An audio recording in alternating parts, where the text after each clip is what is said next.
مصر کے اندر حضرت موسیٰ علیہ السلام نے ایک کبتی کو تھپڑ مار دیا تھا۔ قرآن مجید کے دامن میں یہ واقعہ موجود ہے۔ تو آپ کی جلالت اور آپ کے زور کی تاب نہ لاتے ہوئے وہ وہیں ڈھیر ہو گیا اور اس کی موت واقع ہو گئی۔ تو مصر کے حالات کشیدہ ہو گئے اور حضرت موسیٰ علیہ السلام کو مصر چھوڑنا پڑا۔ تو وہ شہر مدین کی جانب جا رہے تھے کہ راستے کے اندر ایک کنواں تھا، وہاں کچھ لوگ اپنے جانوروں کو پانی پلا رہے تھے۔ تو حضرت موسیٰ نے دیکھا کہ دو پردہ دار خواتین ہیں، وہ اپنے جانوروں کو ایک سمت لیے کھڑی ہیں۔ سمجھ گئے کہ مردوں کے ہجوم میں آنا نہیں چاہ رہی، ان کا حیا مانے ہے۔ تو آگے بڑھے اور ان کے جانور ہانکے اور ان کو سیراب کیا اور پھر ان کی جانب ہانک دیے۔ وہ واپس گئیں اور اپنے والد بزرگوار سے کہا کہ ایک سال نوجوان جس کی آنکھوں میں شرم و حیا تھا، اس نے ہمارے ساتھ یہ مہربانی کی۔ تو ان کے والد گرامی نے کہا کہ جاؤ اس کو بلا کے لاؤ۔ قرآن مجید میں اس کا ذکر کیا گیا۔ فجاءتہ احداہما تمشی علی استحیاء، ان میں سے ایک خاتون حیا میں سمٹی ہوئی حاضر ہوئی۔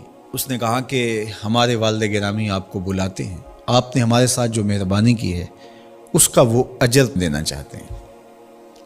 تو حضرت موسیٰ علیہ السلام ان کے ساتھ چلے گئے، اور جب گئے تو یہ گھر تھا حضرت شعیب علیہ السلام کا، اور یہ صاحبزادیاں حضرت شعیب علیہ السلام کی تھیں۔ تو اس خاتون کا شرم و حیا کے ماحول میں حضرت موسیٰ علیہ السلام کو یہ کہنا اور چل کے اس انداز سے آنا، قرآن نے اس کی حکایت بیان کی ہے۔ تو خدا کو پسند ہے کوئی خاتون حیا کے ماحول میں آئے تو اللہ اس کی آمد کو اور اس کے آنے کو قرآن کا عنوان بنا دیتا ہے اور قرآن کی حکایت بنا دیتا ہے کہ جو خاتون حیا کے جوہر کی مالکہ ہو وہ اللہ کو کتنی اچھی لگتی ہے۔ اللہ اکبر۔ حضرت نبی اکرم صلی اللہ علیہ وآلہ وسلم کا فرمان حیا کے حوالے سے، الحیاء من الایمان، حیا ایمان سے ہے۔ تو جتنے بھی ایماندار لوگ ہیں وہ پھر حیا کے جوہر سے مزین ہوں گے، مالا مال ہوں گے۔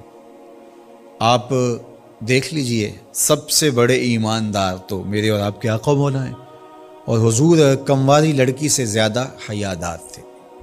باقی حضور کے اصحاب دیکھ لیجئے، ان کا حیا، اور حضور کی ازواج مطہرات کا حیا دیکھیے۔ ام المومنین حضرت عائشہ رضی اللہ تعالی عنہا فرماتی ہیں کہ حضور کا جب وصال ہوا اور حضور میرے حجرے میں دفن ہوئے تو میں جب حضور کی قبر انور پہ جاتی تو معمولی چادر اوڑھ کے چلی جاتی، اس خیال سے کہ میرے شوہر ہیں۔ پھر حضرت ابو بکر صدیق رضی اللہ تعالیٰ عنہ کا وصال ہوا تو وہ بھی ساتھ دفن ہو گئے، تو میں پھر بھی اسی حالت میں جاتی اور میں سوچتی کہ ایک میرا شوہر ہے اور دوسرا میرا والد ہے۔ کہا پھر حضرت عمر رضی اللہ تعالیٰ عنہ کا انتقال ہوا اور وہ بھی ساتھ مدفون ہوئے۔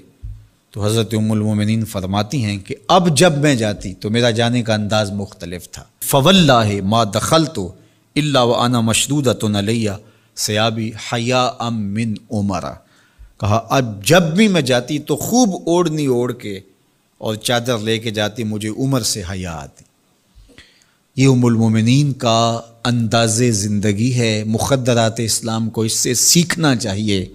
جو قبر میں دفن ہیں ان سے بھی یہ حیا کریں، جو مومنوں کی ماں بھی لگتی ہیں۔ اور آج یہ دلائل دیے جائیں کہ پردہ تو جناب دل کا ہوتا ہے، چہرے کا پردہ تو نہیں ہے۔ باقی کسی کو اپنی آنکھ میں شرم پیدا کرنی چاہیے۔ عورت کو کیا ضرورت ہے کہ وہ اپنے آپ کو ڈھانپ کے رکھے۔ اب ام المومنین کا عمل یہ ہے کہ فرماتی ہیں کہ میں اپنے آپ کو خوب سمیٹ کے جاتی حیاء من عمر۔ عمر قبر میں ہیں لیکن ام المومنین فرماتی ہیں مجھے پھر بھی حیا آتی۔ اور حضرت سیدہ طیبہ طاہرہ حضرت فاطمہ زہرا رضی اللہ تعالی عنہا نے کہا کہ عورت کے لیے بہترین پردہ یہ ہے کہ اس کو کوئی غیر مرد نہ دیکھے اور وہ غیر مرد کو نہ دیکھے۔ تو جب یہ ہمارا دین ہمیں سکھاتا ہے اور حیا کا یہ سبق دیتا ہے، بڑوں سے حیا کرنے کی تلقین کی گئی، اللہ سے حیا کرنے کی، اس کے رسول سے حیا کرنے کی تلقین کی گئی۔ صحابہ فرماتے ہیں بعض اوقات ہم کچھ پوچھنا چاہتے ہوتے تھے اور حضور کے حیا کی وجہ سے ہم ایک عرصہ تک وہ بات نہیں پوچھ پاتے تھے۔ آج دادا کے سامنے بچے جس طرح بات کرتے ہیں اور جس طرح بچوں سے حیا کا جوہر ختم ہو گیا ہے اور اس کو وہ تہذیب نو کا کرشمہ سمجھتے ہیں اور جدید دور کی کرامت سمجھتے ہیں، یہ دور جدید کی کرامت نہیں ہے، یہ جاہلیت ہے۔ بڑوں کا احترام اور بڑوں کی عزت یہ زندگی کا جمال ہے۔